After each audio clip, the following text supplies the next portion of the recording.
이제 자리에서 일어나셔서 오늘의 말씀을 함께 읽겠습니다. 오늘 우리가 함께 나누실 말씀은 여호수아 14장 9절에서 15절까지, 그리고 두 번째 말씀은 여호수아 15장 13절에서 17절까지의 말씀입니다.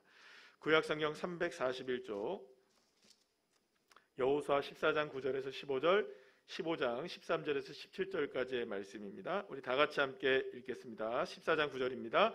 그날에 모세가 맹세하여 이르되 내가 내 하나님 여호와께 충성하였은즉 내 발로 밟는 땅은 영원히 너와 내 자손의 기업이 되리라 하였나이다. 이제 보소서, 여호와께서 이 말씀을 모세에게 이르신 때로부터 이스라엘이 광야에서 방황한 이 45년 동안을 여호와께서 말씀하신 대로 나를 생존하게 하셨나이다. 오늘 내가 85세로 돼 모세가 나를 보내던 날과 같이 오늘도 내가 여전히 강건하니 내 힘이 그때나 지금이나 같아서 싸움에나 출입에 감당할 수 있으니 그날에 여호와께서 말씀하신 이 산지를 지금 내게 주소서. 당신도 그날에 들으셨거니와 그곳에는 아낙 사람이 있고 그 성읍들은 크고 견고할지라도 여호와께서 나와 함께 하시면 내가 여호와께서 말씀하신 대로 그들을 쫓아내리다 하니 여호수아가 여분네의 아들 갈렙을 위하여 축복하고 헤브론을 그에게 주어 기업을 삼게 하매 헤브론이 그니스 사람 여분네의 아들 갈렙의 기업이 되어 오늘까지 이르렀으니 이는 그가 이스라엘의 하나님 여호와를 온전히 쫓았음이라. 헤브론의 옛 이름은 기럇 아르바라. 아르바는 아낙 사람 가운데에서 가장 큰 사람이었더라.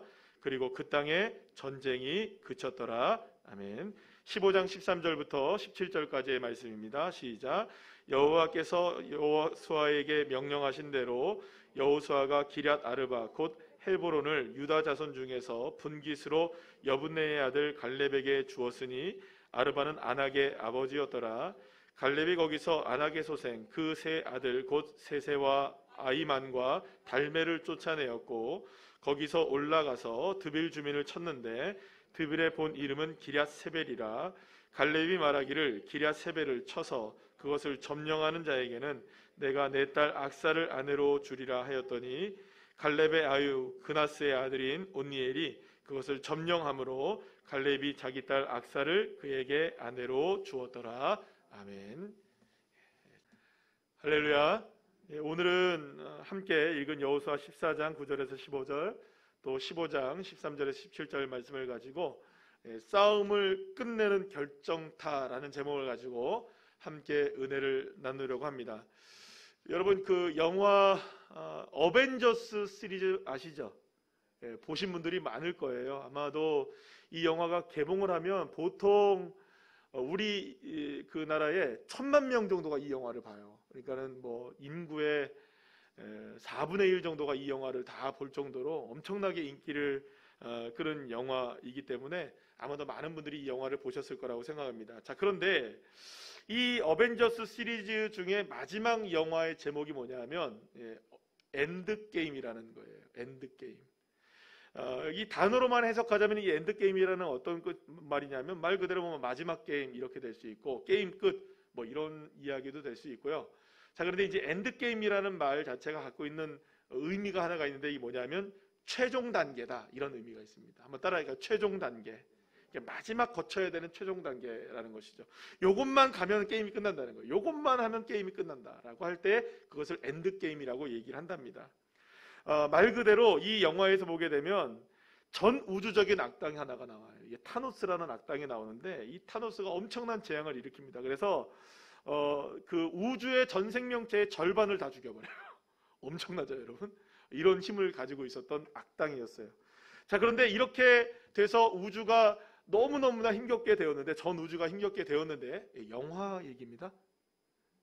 그래서 이 우주의 전쟁을 마지막으로 끝내기 위해서 최종 단계로 들어가는 이 영화가 바로 이 마지막 시리즈인데, 그때 이제 뭐 영화를 안 보셨으면 어쩔 수 없습니다. 어차피 지금까지 안 보셨으면 아직 안 보는 거죠, 뭐. 마지막 내용을 얘기해드리면 이 아이언맨이 나오는데, 이 아이언맨이 맨 마지막에 자신이 이제 희생을 하면서 모든 전쟁을 이제 끝나게 되는, 그러니까 엔드게임이 이제 된 거죠. 게임이 끝나게 되는, 전쟁이 끝나게 된다는 이야기가 이 어벤져스 시리즈의 마지막 이야기입니다. 자, 그런데 이 엄청난 전 우주적인 싸움을 끝내는, 이 싸움을 끝내는 결정타가 하나가 나와요. 이게 뭐냐면 핑거 스냅이라는 거죠. 이렇게 하는 거예요. 이게 딱 이렇게 하면 핑거 스냅 이거 딱 한 번만 하면, 여러분 그 위에 있는 악당이에요. 저기 이제 타노스라는 악당인데, 갑자기 막 예배 시간에 어벤져스 얘기하니까 영화 보고 싶은 마음이 막 드는데, 이 어벤져스에 이제 그 보면은 이 악당이 이제 그 타노스라는 악당이 딱 이렇게 하니까 전 우주의 생명체 절반이 다 죽어버려요. 근데 이걸 다시 되돌리기 위해서 다시 한번 이제 핑거 스냅을 누가 사용하느냐면, 밑에 있는 이제 아이언맨이 맨 마지막에 딱 이렇게 하면서 딱 이렇게 하니까 모든 게 다 회복이 돼요. 전쟁이 끝나고 평화가 임하더라.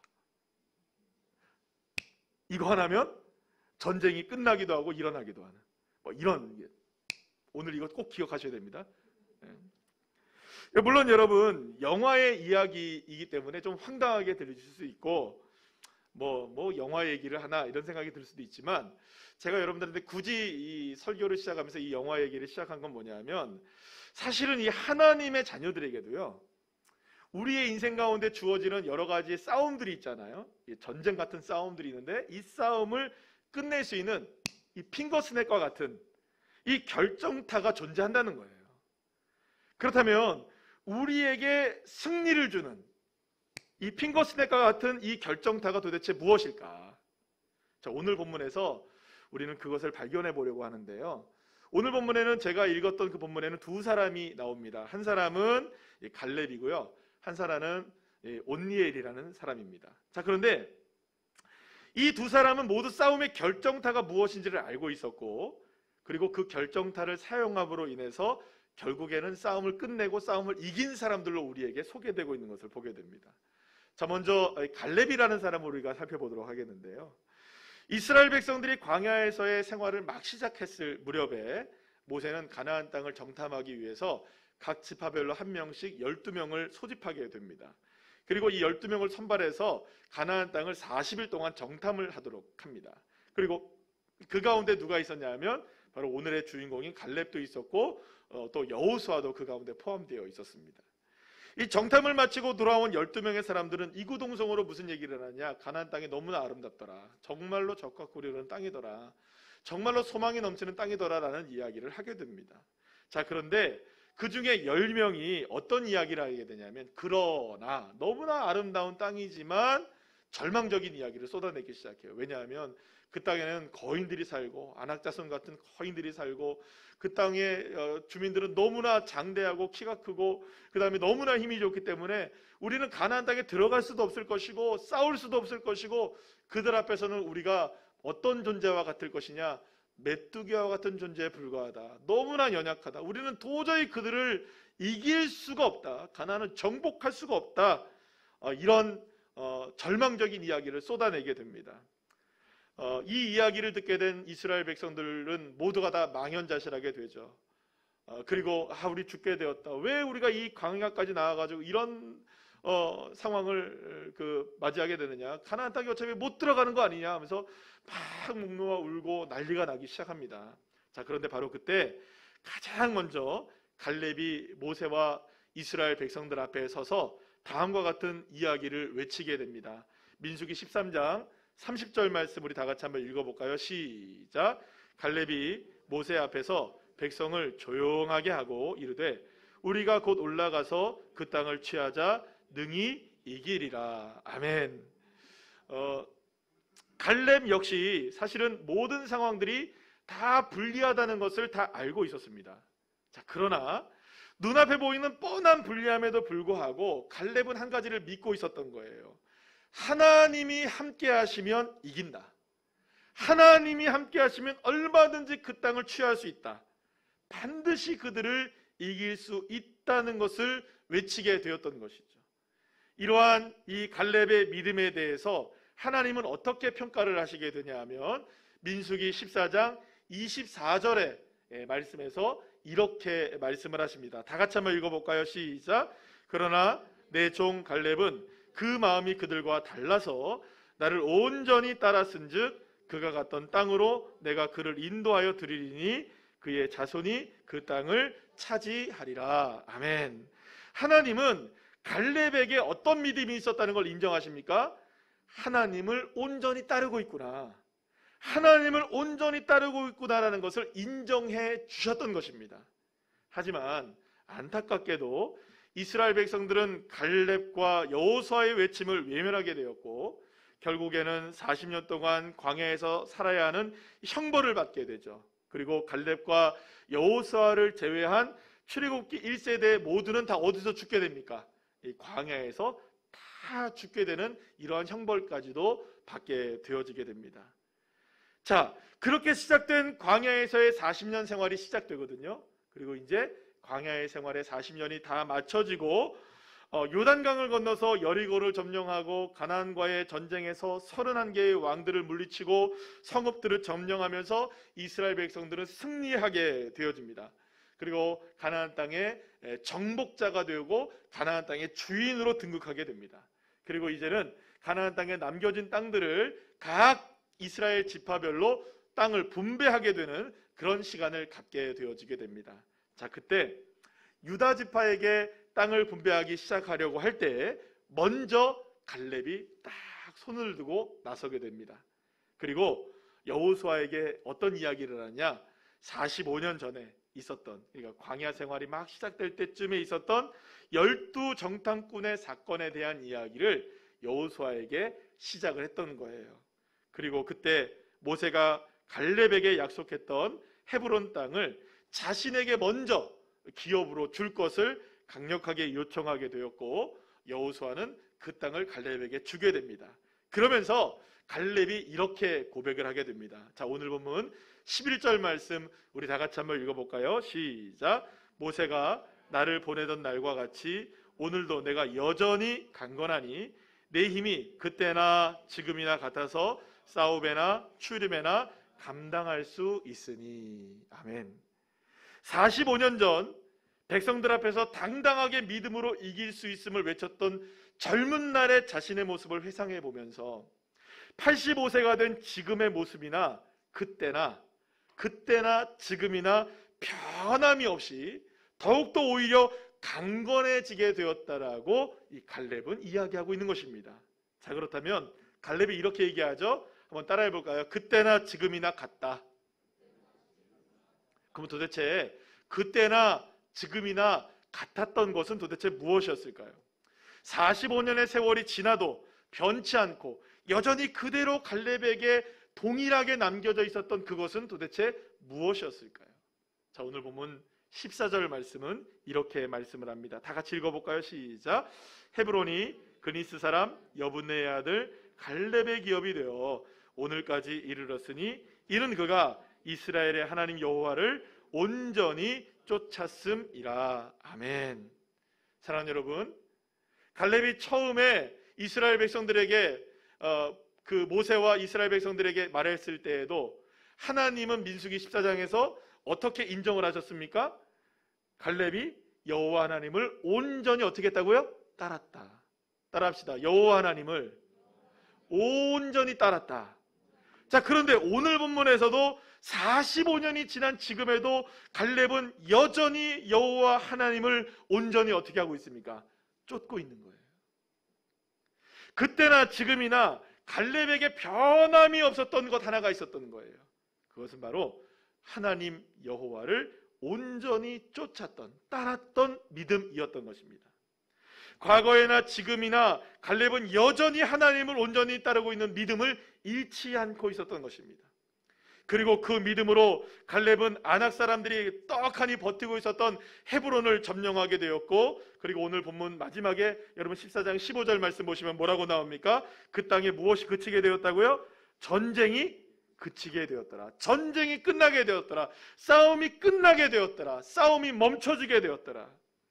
자, 그러면 여러분, 갈렙에게 있어서 아낙 사람들 가운데서도 가장 큰 사람들이 살던 이 헤브론 땅을 점령하면서 전쟁에서 승리할 수 있는, 전쟁의 이 싸움을 멈추게 할 수 있었던 이 결정타는 무엇이었을까요? 자, 레드선 여기 보시죠. 결정타는 무엇이었을까요? 그렇습니다. 갈렙에게 있어서의 결정타, 갈렙에게 있어서의 이 핑거스냅은 무엇이었을까요? 여호와를 온전히 쫓았던 믿음이었던 것입니다. 그 믿음 하나가 두려움의 대상이었던, 그래서 이스라엘 백성들이 모두가 다 망연자실할 수밖에 없었던 이 두려움의 대상이었던 아낙 사람들과의 싸움을 끝낼 수 있는 결정타가 되었던 것이었습니다. 이제 갈렙이 이어서 갈렙의 사위가 된 이 온니엘에 대해서 한번 알아보도록 하겠습니다. 온니엘은 갈렙이 헤브론과 싸움을 할 때 헤브론의 이 남쪽에 위치해 있었던 이 드비를 쳐서 점령하는 자에게는 자신의 딸 악사를 주어 사위로 삼겠다고 했을 때 자신이 나서서 이 드비를 점령하게 되었고, 결국에는 이 갈렙의 사위가 된 사람입니다. 그런데 사실 온니엘은요, 이 갈렙의 조카입니다. 조카. 자, 그런데 갈렙이 드비를 본인이 직접 나서지 않고 왜 딸까지 걸면서 드비를 정복하려고 했던 것일까요? 뭐 본인이 할 수 있었을 텐데 왜 이런 일을 했을까라는 것이죠. 자, 먼저 이 드빌에 대해서 우리가 한번 알아봐야 되는데요. 이 드빌의 다른 이름을 오늘 성경은 뭐라고 얘기하느냐 하면 기럇세벨이라고 표현합니다. 한번 따라할까요? 기럇세벨. 자, 그런데 이 기럇세벨이라는 그 도시의 이름의 뜻은 뭐냐면 책의 도시, 학자의 도시라는 의미를 갖고 있습니다. 자, 그런데 여기서 세벨이라는 단어의 뜻이 좀 재밌는 뜻을 가지고 있어요. 어떠냐면 뾰족하다라는 의미를 갖고 있어요. 그리고 이 드빌이라는 곳, 이 기럇세벨은 산지의 높은 곳에 위치하고 있었단 말이에요. 그러니까 아마도 이 기럇세벨은 높은 곳에 뾰족한 산 위에 있었기 때문에 점령하기 쉽지 않은 곳이 아니었을까. 그리고 학자의 도시였기 때문에, 그리고 또 이 책의 도시였기 때문에 굉장히 수준이 높은 도시였던 것이죠. 자, 어쨌든 무엇보다 점령하기 까다로운 모습을 갖고 있었던 이 도시였기 때문에 아마도 점령하기가 결코 쉬운 도시는 아니었다라고 볼 수가 있을 것입니다. 물론 갈렙이 기럇세벨을 점령하지 못해서 이거 어려우니까 누군가가 나를 대신해서 점령해다오 이렇게 이야기한 것은 아니었습니다. 왜냐하면 여러분, 이 갈렙은 승리의 결정타를 알고 있었죠? 그죠? 갈렙은 승리의 결정타가 뭐였습니까? 하나님을 온전히 따르기만 하면 되는 거예요. 그러면 어디든지 승리할 수 있었던 거예요. 그러니까 드비를 기럇세벨을 점령하지 못할 이유가 없었던 겁니다. 하지만 자신의 딸까지 내놓으면서 갈렙이 확인하고 싶었던 것이 아마 있지 않았을까라는 생각을 해볼 수 있습니다. 그것은 자신 말고도 하나님을 따르는 사람만이 이 드빌 기럇세벨을 점령할 수 있기 때문에 결국에는 나 말고도 누군가가 만약에 이 믿음을 가지고 이 기럇세벨을 점령하게 된다면 그 사람이야말로 나의 사위가 될 수 있는 사람이 아닐까. 여러분, 딸 가진 아빠로서 이해가 됩니다. 그죠? 네. 그렇죠, 여러분? 저 정도면. 그리고 그때 바로 이 온니엘이 나서서 기럇세벨을 딱 점령하게 되어지죠. 그리고 온니엘은 갈렙의 자랑스러운 사위가 되었던 것입니다. 자, 그런데 여러분, 이 온니엘의 이야기는 여기서 끝나지 않습니다. 시간이 흘러서 이스라엘 백성들이 가나안을 다 정복한 이후에 편안한 삶을 살게 돼요. 그런데 안타깝게도 하나님의 은혜를 잃어버리게 되고 가나안 사람들이 섬겼던 이 바알과 또 아세라들, 이런 여러 가지 우상들을 섬기기 시작해요. 그러자 하나님은 이스라엘 백성들에게 진노를 하십니다. 그래서 하나님은 이스라엘 백성들을 징계를 하시는데 어떤 징계를 하시냐면 이 메소포타미아의 구산 리사다임 왕에게 이스라엘 백성들을 넘기십니다. 그래서 8년 동안 이 구산 리사다임 왕에게 정복을 당해서 아주 고통스러운 시간을 보내게 돼요. 그런데 여러분, 이 구산 리사다임이라는 이 왕의 이름의 뜻이 참 특이합니다. 어떤 뜻을 갖고 있냐면, 따라합시다. 두 배로 악하다. 여러분, 사람 이름 잘 지어야 됩니다. 그죠? 구산 리사다임 뜻이 뭐라고요? 두 배로 선하다도 아니고 두 배로 악한 왕이에요.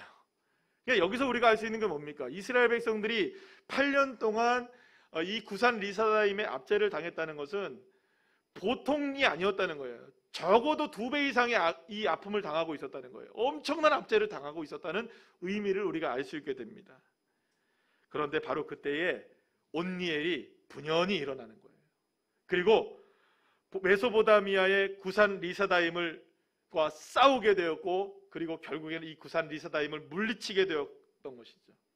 그리고 놀랍게도 그 구산 리사다임을 물리친 이 온니엘은 이스라엘의 최초의 사사가 되어집니다. 첫 번째 사사가 되어져요. 이스라엘 역사상 첫 번째 사사가 되어져서 40년 동안을 이스라엘 백성들을 아주 평화롭게 다스리게 된 그런 사사가 되어지게 됩니다. 자, 그런데 이렇게 온니엘이 이 구산 리사다임을 이길 수 있었던 이유에 대해서 사사기 3장 10절 말씀에서는 이렇게 이야기를 하는데요. 우리 다 같이 한번 읽어볼까요? 시작. 여호와의 영이 그에게 임하였으므로 그가 이스라엘의 사사가 되어 나아가서 싸울 때에 여호와께서 메소포타미아 왕 구산 리사다임을 그의 손에 넘겨주심에 온니엘의 손이 구산 리사다임을 이기니라. 아멘. 누가 이겼습니까? 온니엘이 이겼습니다. 싸움을 끝냈던 겁니다. 할렐루야. 이 온니엘이 싸움을 끝낼 수 있었던 결정타가 있었던 겁니다. 그러면 무엇 때문에 이 온니엘이 이 구산 리사다임을 싸워서 이길 수 있었을까요? 무엇 때문이었을까요? 다시 한번 말씀을 보여주세요. 처음에 뭐라고 얘기합니까? 여호와의 영이 누구에게? 온니엘에게 임하였으므로. 할렐루야. 사랑하는 여러분, 하나님이 온니엘과 함께 하셨을 때, 온니엘은 2배로 악한 왕이었던 구산 리사다임을 이길 수가 있었던 것이고, 그뿐만이 아니라 뾰족한 도시, 학자의 도시, 점령하기 힘들었던 그 기럇 세벨도 사실은 무엇 때문에 이길 수 있었던 것일까요? 무엇 때문에 점령할 수 있었던 것일까요? 여호와의 영이 함께 하셨기 때문이었던 것입니다. 사랑하는 여러분, 온니엘에게 있어서 결정타는 무엇이었을까요? 온니엘의 이 핑거스냅 결정타는 무엇이었을까요? 하나님의 영이 함께 하는 것이었습니다. 하나님이 함께 하심을 믿었을 때에 온니엘은 싸움에서 이길 수 있었고, 싸움을 끝낼 수 있었고, 승리할 수 있었던 것이었습니다. 사랑하는 여러분, 오늘 이 시간 우리는 갈렙과 온니엘 두 사람에게 있어서 싸움의 이 결정타가 무엇인지를 함께 살펴보았습니다. 자, 그렇다면 싸움에서 이길 수 있었던 이 갈렙의 결정타, 그리고 온니엘의 결정타는 무엇이었을까요? 그것은 하나님이 함께 하신다는 것을 믿는 것이고요, 하나님을 온전히 따르는 것이 전부였던 것입니다. 하나님이 함께 하심을 믿을 때 그 어떤 싸움에서도 이길 수가 있었고, 하나님을 온전히 따를 때에 어떤 상대라 할지라도 무너뜨릴 수가 있었던 것입니다. 이 싸움의 결정타가 갈렙과 이 온니엘에게 있었던 것이었습니다. 자, 그렇다면 우리가 여기서 한 가지만 더 살펴볼 것이 있습니다. 갈렙과 이 온니엘은 이 출신 성분이 남달랐기 때문에 그렇지 않았을까요? 라는 생각이에요. 이들은 혹시 금수저가 아니었을까요? 이들은 굉장히 좋은 환경에서 자랐기 때문에 이렇게 승리하고 성공하는데 탁월한 삶을 살던 것이 아닐까요? 이렇게 생각할 수 있어요. 자, 그런데 성경에서 우리가 볼 수 있는 것은 그렇지 않다는 것이죠. 이 갈렙에 대해서 성경은 몇 번이고 이렇게 설명을 하는 걸 보게 됩니다. 오늘 본문에서도 나오게 되는데요, 그니스 사람 여분네의 아들, 이렇게 얘기합니다. 따라합시다. 그니스 사람. 그니스 사람. 그냥 여분네의 아들이라고 얘기하면 되는데 그냥 그니스 사람이라는 얘기를 해요. 자, 그런데 여러분, 온니엘에 대해서도 뭐라고 얘기하느냐? 오늘 보면 17절 말씀에 보면, 15장 17절 말씀에 보면 갈렙의 아우, 이렇게 얘기해요. 그러니까 여러분, 결국에는 갈렙의 아우, 그러니까 말하자면 온니엘의 삼촌이 누굽니까? 그러니까 갈렙의 거예요. 갈렙의 동생의 아들인 거죠. 온니엘은 또 조카이기도 하고요. 자, 어쨌든 중요한 것은 이 온니엘도 결국에는 갈렙과 같은 출신이라는 거죠. 어디 사람이라는 겁니까? 그니스 사람이라는 거예요. 온니엘도 갈렙도 모두가 다 그니스 출신 사람이라는 겁니다. 그런데 여러분, 여기서 우리가 한 가지 알 게 있어요. 그 갈렙은요, 분명히 유다 지파에 속한 사람이었습니다. 그래서 유다 지파를 대표해서 그 정탐꾼으로 나가기도 했던 것이죠. 그런데 여러분, 이 갈렙과 온니엘은요, 정통 유다 지파 출신이 아니었던 거예요. 그니스 사람으로서 유다 지파에 편입됐던 사람이었던 거예요. 자, 그럼 도대체 갈렙을 소개할 때 말하는 그니스 사람이라는 건 어떤 사람일까? 이스라엘 사람이 아니었습니다. 좀 정확히 말하면 가나안 족속 출신 사람이었습니다. 자, 오늘 어떤 사람인지 한번 보겠는데요. 창세기 15장 18절에서 21절 말씀을 보게 되면 하나님께서 아브라함에게 차지하게 될 땅에 대한 부분을 이야기하실 때 그 땅의 가나안 족속 사람들에게 설명해 주시거든요. 그때 나오는 이름 중에 하나가 보여집니다. 우리 다 같이 한번 읽어볼까요? 시작. 그날에 여호와께서 아브라함과 더불어 언약을 세워 이르시되 내가 이 땅을 애굽 강에서부터 그 큰 강 유브라데까지 내 자손에게 주노니 곧 겐 족속과 그니스 족속과 간몬 족속과 헷 족속과 브리스 족속과 르바 족속과 아모리 족속과 가나안 족속과 기르가스 족속과 여부스 족속의 땅이니라 하셨더라. 아멘. 많은 족속들의 이름이 여러분들이 이게 익숙하죠? 그 가운데 무엇이 들어있는 겁니까? 그니스 족속이 들어있었던 거예요. 그러니까 여기서 말하는 이 그니스 족속, 그니스 사람들은요, 사실은 하나님께서 반드시 쫓아내야만 하는 가나안 족속들 가운데 하나였던 겁니다. 그러니까 갈렙은 순수한 이스라엘의 혈통이 아니었던 거예요. 가나안 족속 출신으로 이스라엘 민족에 편입되었던 사실은 이방인이었던 것입니다. 그런데 놀라운 것은 그니스 사람 출신, 가나안 사람 출신이었던 이 갈렙이 이스라엘의 12지파를 대표해서 한 명씩 선출되어지는 가나안 정탐꾼 중에 가장 유력했던 유다 지파의 대표가 되었을 뿐만 아니라 가나안 정복에 앞장섰던 믿음의 사람이 되었던 것입니다. 여러분, 온니엘도 마찬가지입니다. 온니엘의 아버지 역시 갈렙의 아우로서 그니스 사람 출신이었던 거예요. 이렇게 이방인이었던 갈렙과 온니엘이었지만 특히 온니엘은 더 젊었잖아요. 그럼에도 불구하고 기랴세벨을 점령하고 구산 리사다임을 이겼을 뿐만 아니라 이방인 출신으로서 이스라엘의 초대 무엇이 되었습니까? 사사가 될 정도로 놀라운 축복을 누리게 되었던 것입니다. 사랑하는 여러분, 갈렙과 온니엘은 결코 잘나가는 집안에 좋은 배경을 갖고 있었던 그런 사람들이 아니었습니다. 오히려 갈렙과 온니엘은 실패할 수밖에 없는 조건을 가지고 있었던 사람이에요. 이스라엘에서 여러분 이방인으로 살아간다는 건 얼마나 어려운 일인지 모릅니다.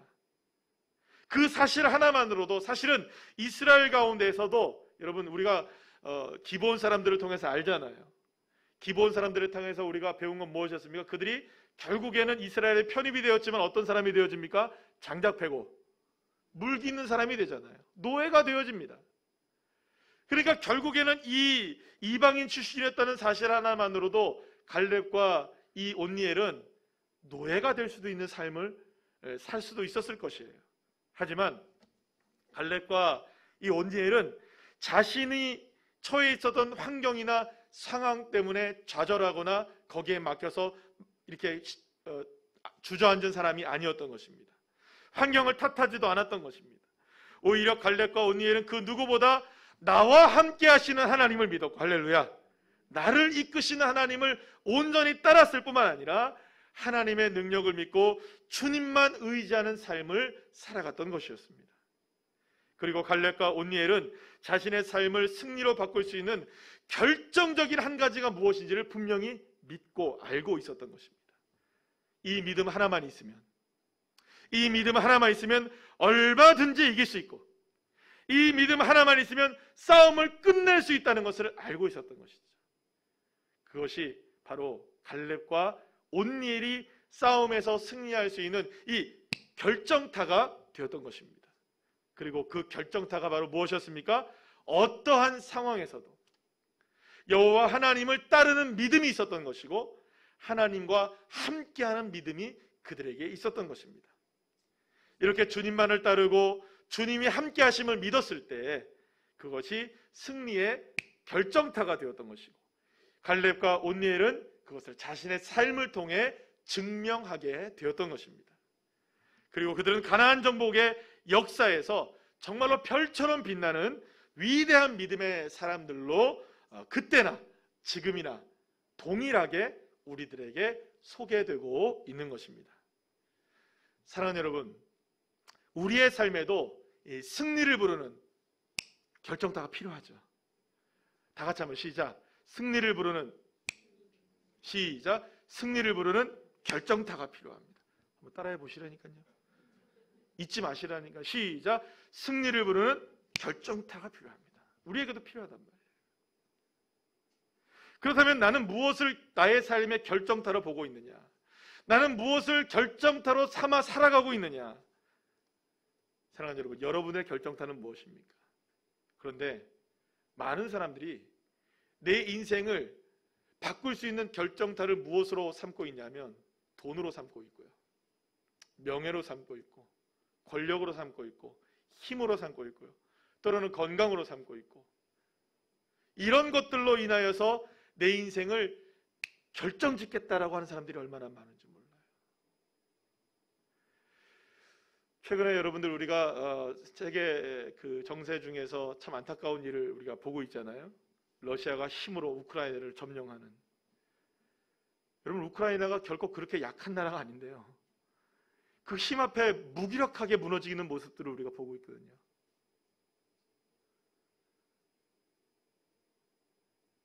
여러분, 아무리 무엇인가를 쏟아부어도요, 우리보다 조금이라도 더 큰 힘이 있으면 그 앞에는 굴복할 수밖에 없는 게 세상의 이치예요. 내가 아무리 돈을 많이 갖고 있다 할지라도 나보다 돈 10,000원이라도 더 갖고 있는 사람 앞에는 굴복할 수밖에 없는 게 세상 아니겠습니까? 우리가 아무리 자랑을 한들, 건강을 자랑한들, 여러분, 코로나가 휩쓸어 가니까 속수무책으로 당하는 거예요. 백신을 맞든 안 맞든 모두가 다 그것에, 모두가 다 여러분들, 우리는 두려움에 떨고 있는 거예요. 우리 인생을 바꿀 수 있는 것은 여러분 그런 것들이 아닙니다. 우리 인생을 바꿀 수 있는 결정차들을 그런 것들로 삼는다면 여러분 언제든지 우리는 또다시 무너질 수밖에 없는 것이죠. 그렇다면 여러분, 나의 결정타는 무엇입니까? 나는 그 결정타를 무엇으로 삼고 살아가고 있는가요? 여전히 환경을 탓하고 상황을 탓하고 가진 것을 위하여서, 가질 것을 위해서 세월을 보내고 있는 그런 인생들을 우리가 살아가고 있는 것은 아니겠습니까? 사랑하는 여러분, 나에게 펼쳐진 삶과 인생의 치열한 싸움과 점령해야 될 많은 것들이 우리의 삶에 여전히 펼쳐지고 있는 이 상황 속에서 내 환경이 어떻든, 내 능력이 어떻든, 오늘 나의 삶에 펼쳐진 수많은 싸움을 이길 수 있게 하고 싸움을 끝낼 수 있게 하는 결정타, 그 결정타는 다른 것이 아니라 여호와 하나님이 나와 함께 하신다는 믿음. 할렐루야. 이 믿음 하나면 우리는 싸움을 끝낼 수 있고, 이길 수 있고, 결정적으로 승리할 수 있게 됨을 믿으시길 바랍니다. 사랑하는 여러분, 하나님이 함께 하십니다. 하나님을 따릅시다. 이 믿음의 결정타를 가지고 우리가 어떤 싸움이 우리에게 펼쳐진다 할지라도 우리는 승리할 수 있습니다. 이길 수 있습니다. 나의 결정타 무엇입니까? 믿음입니다. 주님이 함께 하신다는 이 믿음의 결정타를 가지고 어떠한 싸움에 나서도 승리하는 기쁨을 누리게 되는 주의 자녀들 한 분 한 분들 다 되시기를 간절히 축원합니다.